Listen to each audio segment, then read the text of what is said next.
ഓം ഗുരുഭ്യോ നമഃ. ഹരേ കൃഷ്ണ. ഹരി ഓം ഹരി. സർവം കൃഷ്ണാർപ്പണം. നോക്കൂ, കോടാനുകോടി ജീവജാലങ്ങളുണ്ട് ഈ ലോകത്ത് അല്ലേ, വസിക്കുന്ന ഈ പ്രപഞ്ചത്തിൽ അല്ലേ. മനുഷ്യ സമുദായത്തിന് മാത്രം എന്താണ് ഇത്ര വേദന, എന്താണ് ഇത്ര ദുഃഖം, എന്താണ് ഇത്ര പ്രശ്നങ്ങൾ?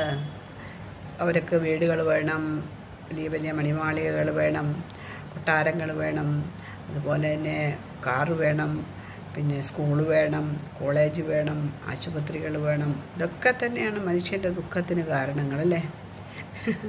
മറ്റുള്ള ജീവജാലങ്ങൾക്ക് എന്താ വേണ്ടുന്നത്? അവർ നമ്മളെപ്പോലെ തന്നെ ഭഗവാൻ സൃഷ്ടിച്ചതല്ലേ അവരെയൊക്കെ. നമുക്കൊക്കെ ഇരിക്കാനൊരു കൂട് വേണം, സ്വസ്ഥമായിട്ടിരിക്കണം. മനുഷ്യന് സ്വബുദ്ധി തന്നിട്ടുള്ളത് കൊണ്ട് എന്നുവെച്ചാൽ അവരുടെ സുഖങ്ങളെ തേടിയുള്ള ഓട്ടങ്ങൾ, അതാണ് ആ സുഖ അന്വേഷണത്തിലാണ് നമുക്കിതൊക്കെ വേണ്ടി വരുന്നത് അല്ലേ.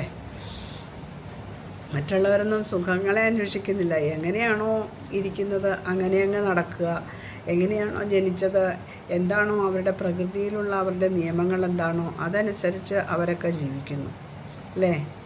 അവിടെയും സ്നേഹമല്ലേ വേണ്ടുന്നത്. ഇപ്പം മറ്റുള്ളവരൊക്കെ ഒന്ന് പ്രകൃതി മാതാവ് നൽകുന്ന ഐശ്വര്യങ്ങളെയൊക്കെ പ്രകൃതി മാതാവ് കൊടുക്കുന്ന ഐശ്വര്യങ്ങളെ അവർ ഭക്ഷിച്ചുകൊണ്ട് സന്തോഷത്തോടെയും സ്നേഹത്തോടെയും സൗഹാർദ്ദതയോടുകൂടിയും പരസ്പരം സ്നേഹിച്ചും പരസ്പരം വിട്ടുവീഴ്ചകൾ ചെയ്തും മറ്റുള്ള ജീവജാലങ്ങൾ ജീവിക്കുമ്പോൾ മനുഷ്യന് മാത്രം എന്തുകൊണ്ടത് സാധിക്കുന്നില്ല? ചിന്തിച്ച് നോക്കിയിട്ടുണ്ടോ? മനുഷ്യന് മാത്രം സ്വാർത്ഥതയോടുകൂടിയുള്ള ജീവിതം. സ്വാർത്ഥത വെടിയുക, സ്നേഹത്തോടെ ജീവിക്കുക. എല്ലാവരും സ്നേഹത്തോടെ ജീവിക്കൂ, സന്തോഷത്തോടെ ജീവിക്കൂ, എല്ലാവരെയും സ്നേഹിക്കാൻ പഠിക്കൂ, എല്ലാത്തിനെയും സ്നേഹിക്കാൻ പഠിക്കൂ. അതാണ് ജീവിതത്തിൽ നമുക്ക് വേണ്ടുന്നത് അല്ലേ. ഭഗവാൻ എല്ലാവരെയും അനുഗ്രഹിക്കട്ടെ. എല്ലാവർക്കും നല്ലത് വരട്ടെ. ഹരേ കൃഷ്ണ.